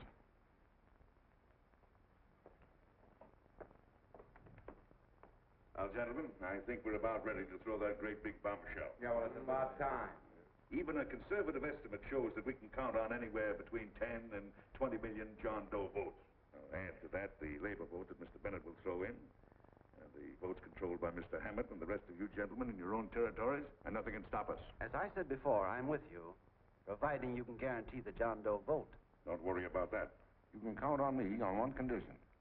Little Bennett's got to be taken care of. Didn't I tell you that everybody in this room would be taken care of? My agreement with you gentlemen stands.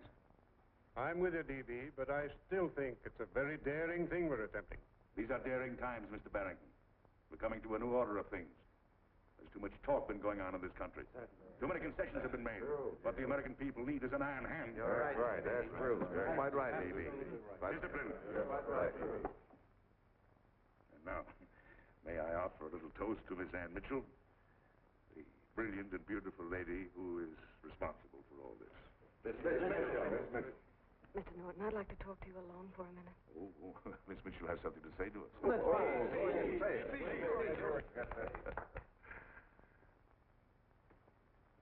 Hello.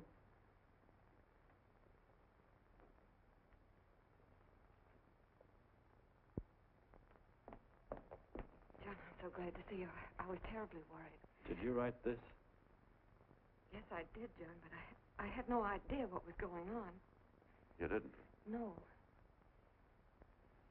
That's a swell bracelet you're wearing. John, why aren't you at the convention?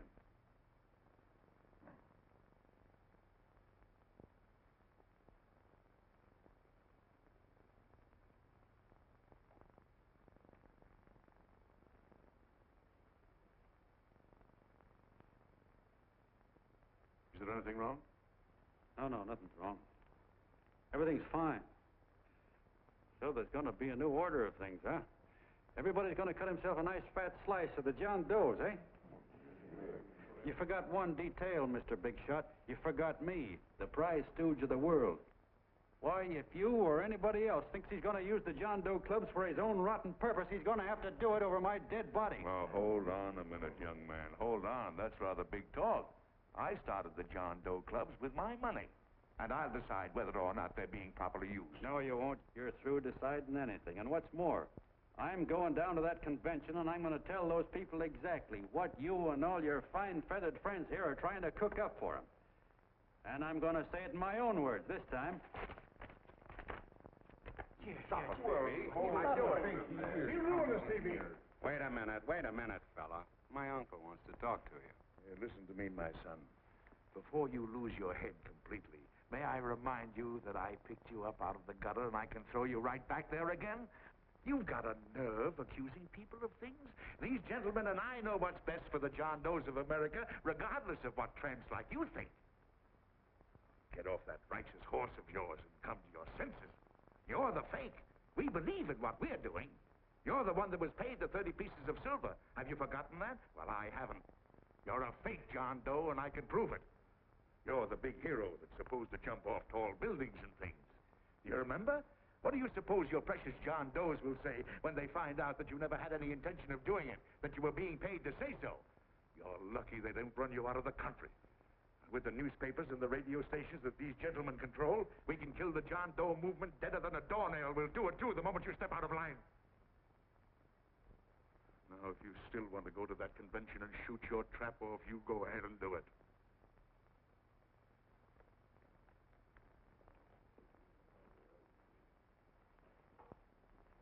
You mean to tell me you'd try to kill the John Doe movement if you can't use it to get what you want?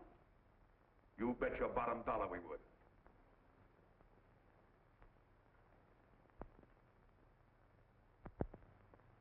Well, that certainly is a new low. I guess I've seen everything now. You sit there back of your big cigars and think of deliberately killing an idea that's made millions of people a little bit happier. An idea that's brought thousands of them here from all over the country, by bus and by freight and jalopies and on foot, so they could pass on to each other their own simple little experiences. Why, look, I'm just a mug and I know it, but I'm beginning to understand a lot of things.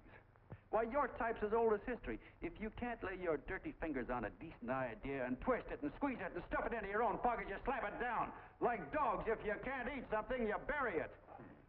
Why, this is the one worthwhile thing that's come along. People are finally finding out that the guy next door isn't a bad egg. That's simple, isn't it? And yet a thing like that's got a chance of spreading till it touches every last doggone human being in the world, and you talk about killing it. Why, when this fire dies down, what's going to be left? More misery, more hunger, and more hate. And what's to prevent that from starting all over again? Nobody knows the answer to that one, and certainly not you with those slimy, bollocksed up theories you got. The John Doe idea may be the answer, though. It may be the one thing capable of saving this cockeyed world. Yet you sit back there on your fat hulks and tell me you'll kill it if you can't use it. Well, you go ahead and try. You couldn't do it in a million years with all your radio stations and all your power. Because it's bigger than whether I'm a fake. It's bigger than your ambitions, and it's bigger than all the bracelets and fur coats in the world. You bet it is, John. And that's exactly what I'm going down there to tell those people. A minute, you ungrateful rat. My uncle's been too good. He's getting away. Give me the boat. John! I've always told you, D.B. You play him with dynamite. All right, now, get away. Before he gets through tonight, he'll rule us all. Now, stop him cold. Don't worry. I've been ready for this. John! Oh, John, please listen to me. Please, I can explain everything, John. I didn't know what they were going to do. Let me go with you, John. John, please. Go ahead, driver. Full park. Please let me go with you. Please. John! Mr. Martin wants to see you. Listen to me, my love. You do as I say. I want them both arrested. You tell the police department to pick up Canal. I've got the girl here. I've got the bullet. I don't care what you charge him with. If you're worried, let him go in the morning, but keep him in jail overnight. Hello, Bulletin. Put fire on.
Ladies and gentlemen, let us have a moment of silent prayer for the John Does all over the world, many of whom are homeless and hungry. Rise, please. Everybody rise.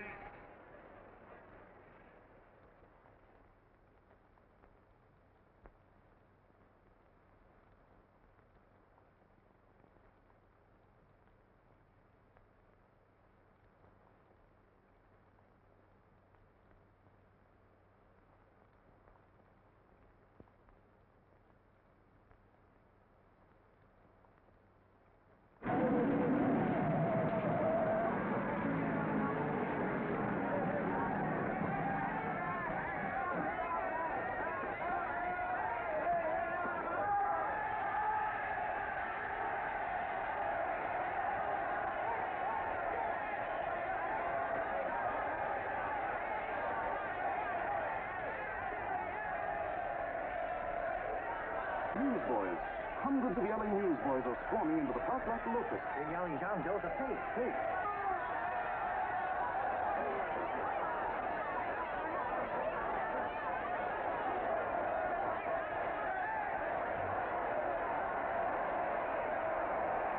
Federal investigation urged by Chamber of Commerce. How could he be a fake, Kevin? It must be some kind of a gag. A what? A gag. A gag.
lot of suckers, and I'm the biggest of the lot. I spend a fortune backing this man in what I believe to be a sincere and worthy cause, just as you all did. And now I find out it's nothing but a cheap racket cooked up by him and two of my employees for the sole purpose of collecting dues from John Does all over the country. That's a lie. It's not a lie. Nickels and dimes to stuff into their own pockets. You can read all about it in the newspapers there. That's a lie. Listen, This man had no intention of jumping off the top of a building. He was paid to say so. Do you deny that? That's got nothing to do with it. Were you paid for it or weren't you? Yes, I was paid, but there And what about the suicide note? You didn't write that either. What difference did you write it or didn't you? No, I didn't write it. Now, you bet your life you didn't. You look in your papers, ladies and gentlemen, and you'll find Miss Nixon's fine confession that she was the one who wrote it. Listen, folks, it's a fact that I didn't write the letter. There you see, he admits that you're a fake John Doe. For what you have done to all these good people, they ought to run you out of the country. And I hope they do it.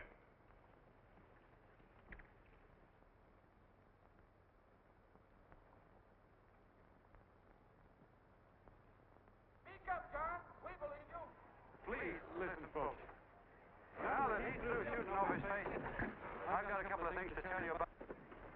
Come on, the rest of you get in here and riot. Break this crowd up. Come on. I'm sorry, folks, but we can't hear him anymore. Something's gone wrong with the loudspeakers. John Doe's a fake. Boo!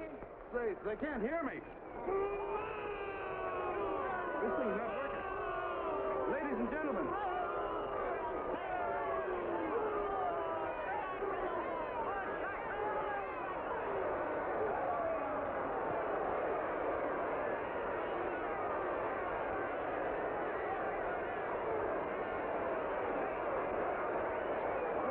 This thing's bigger than whether I'm a fake. Look, Crick, you believe me, don't you? Sure. I believe you. Walking my legs off, digging up 5,000 signatures for a phony. Well, there you are, Mr. Doe. 5,000 names asking you not to jump off any roof. It makes no difference, Bert. The idea's still good. We don't have to give up our club. Yeah, well, you can have it. They're starting to throw things. Somebody's going to get hurt. I'm afraid it'll be John Doe. Listen to that mob. I'm gonna go to him. All right, lady. Hey, let go. Let me go. I want to go to him. Oh, please. Please let me go. They're crucifying him. I can help him. Sorry, sister. We got orders to hold. Oh, it's from who? Can't you see it's a framer? And oh, why do they won't let me go? They won't let me go. Listen, folks. You gotta listen to me, everybody. Back to that jungle, you hobo. Just another racket. Stick to your club. We've been fed baloney so long, we're getting used to it.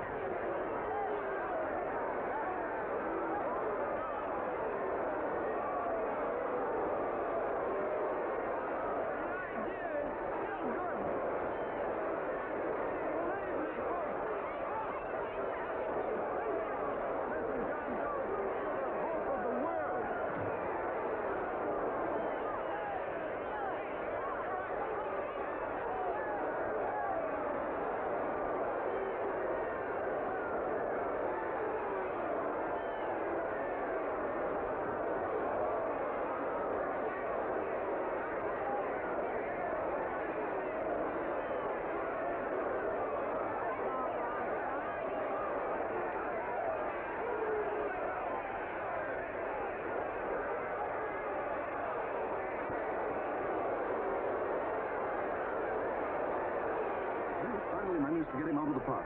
If that boy isn't hurt, it'll be a miracle.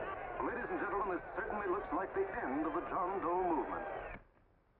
Well, boys, you can chalk up another one to the Pontius Pilates.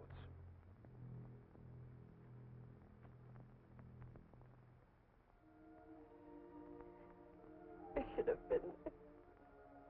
I could have helped him. He was so all alone. A lot of us are going to be mighty ashamed of ourselves after tonight. We certainly didn't give that man much of a chance.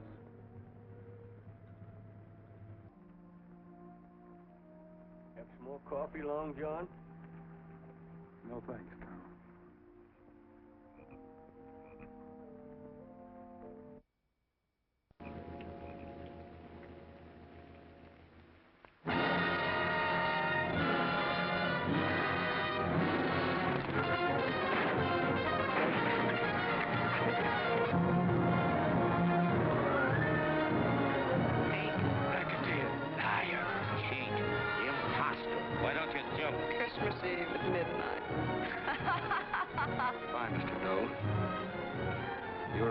wonderful man. And God bless you, my boy. Now get in there and catch him. You're a fake John Doe, and I can prove it. You're the big hero supposed to jump off tall buildings and things. Do you remember? What do you suppose your precious John Does will say when they find out that you never had any intention of doing it, that you were being paid to say so? Christmas Eve at midnight.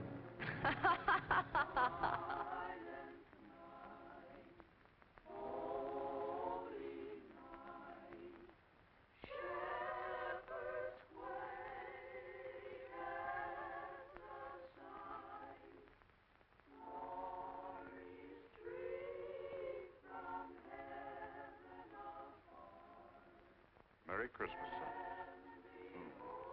Merry Christmas.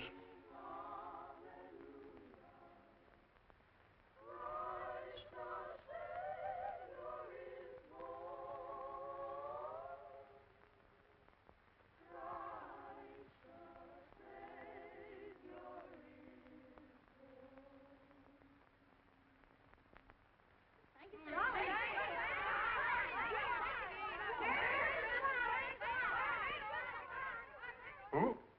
John Doe. Is that screwball still around? Dame's been calling all day. Sure, I know. Yeah, at midnight, huh? Okay, lady. We'll have the place surrounded with nets. They're laughing at me.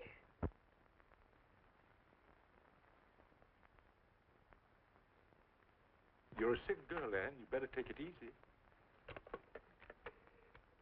Whom are you calling now? You called that number not 10 minutes ago. Hello, Mr. Canal. Have you seen him yet? Now listen, Ann, he can't possibly get in without our seeing him. I'm watching the side door and the colonel's out front, so stop worrying. Oh. Thank you.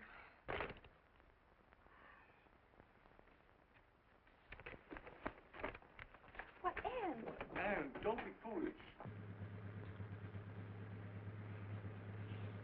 If this isn't the craziest, the battiest, the looniest wild goose chase I ever heard of. Oh, shut up, Bert. Sourpuss is right. Yeah, well, if he is, I'm a banana split. That man is going to be on that roof. Don't ask me how I know. I just know, and you know it as well as I do. Sure. I'd like to believe in fairy tales, but a guy that's a fake isn't going to jump off any roof. I don't think he was any fake, not with that face. And anyway, what he stood for wasn't a fake. Okay, honey, okay.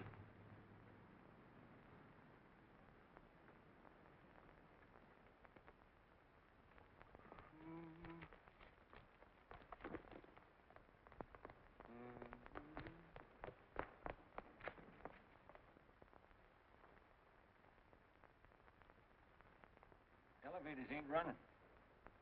Colonel, You shouldn't get out of bed, miss. has he been here? No. Have you seen him? I ain't seen him for a week. Where's Canal? He's watching near the door. Oh, gee, you're swell.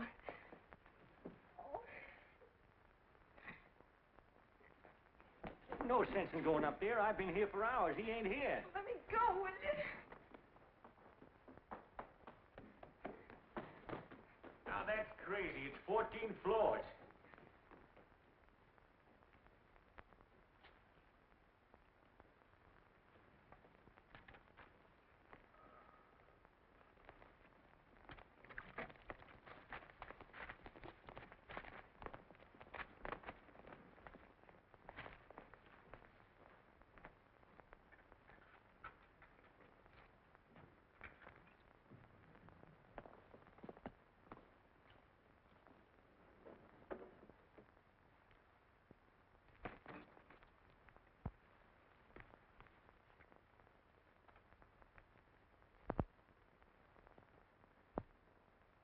As far as the elevator goes, we got to walk up to the tower.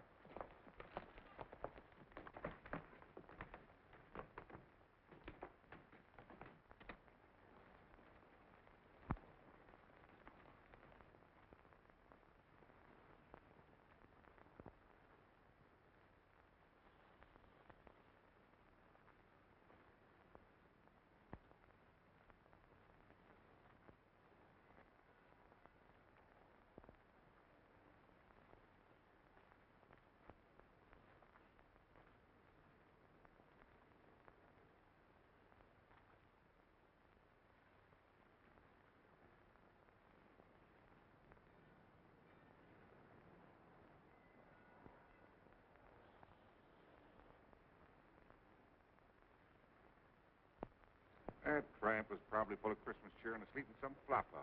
Let's go. I've got to decorate my tree.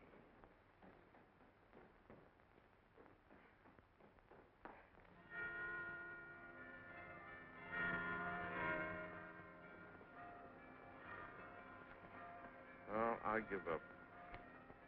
I don't know what gave us the idea that we'd attempt anything like this. I guess you're right. I'm afraid the joke's on us. Let's go. I hope nobody finds out we've been here.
I wouldn't do that if I were you, John.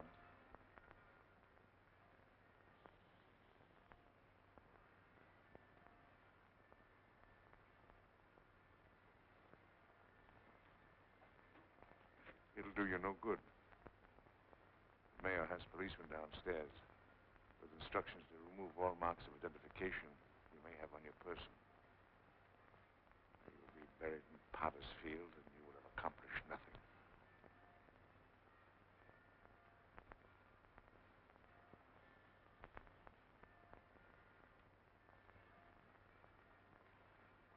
I've taken care of that.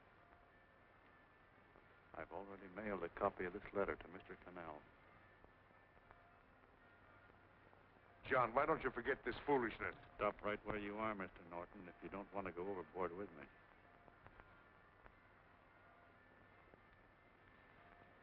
I'm glad you gentlemen are here.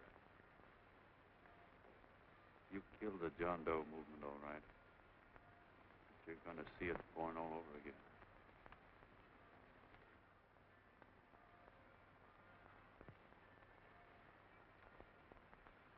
Now, take a good look, Mr. Norton. John! John!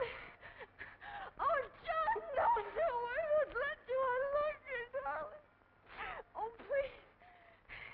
Please don't give up. We'll start all over again. Just you and I.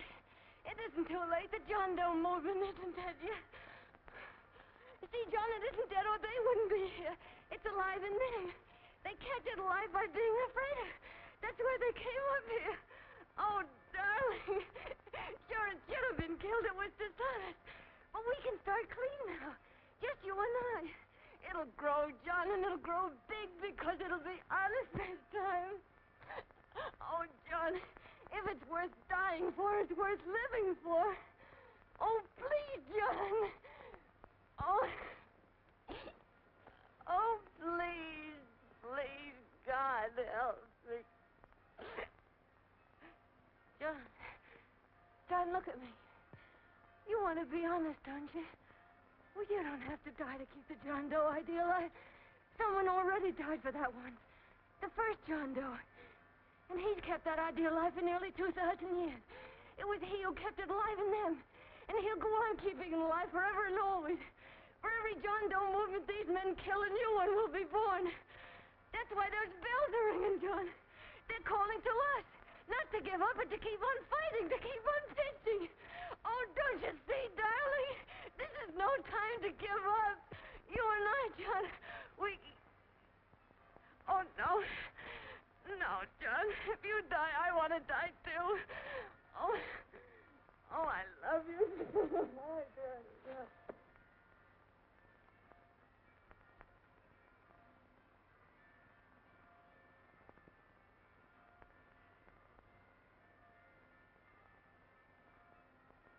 Mr. Doe, you don't have to. We're with you, Mr. Doe. We just lost our heads and acted like a mob. What Bert's trying to say is that we need you, Mr. Doe. There were a lot of us that didn't believe what that man said. We were going to start up our John Doe Club again, whether we saw you or not. Weren't we, Bert? And there were a lot of others that were going to do the same thing.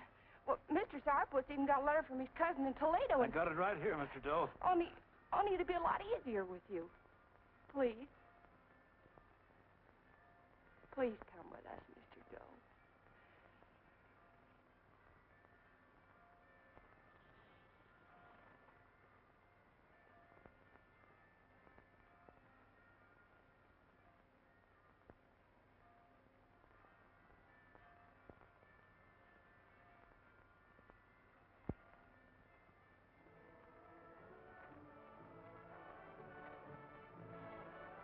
Long John. Mr. Doe. Here, we'll help you with it. She'll be all right. Mr. Doe, take her right down to the car. Right up. Look, we got a car right down. They are, Norton, the people. Try and lick that.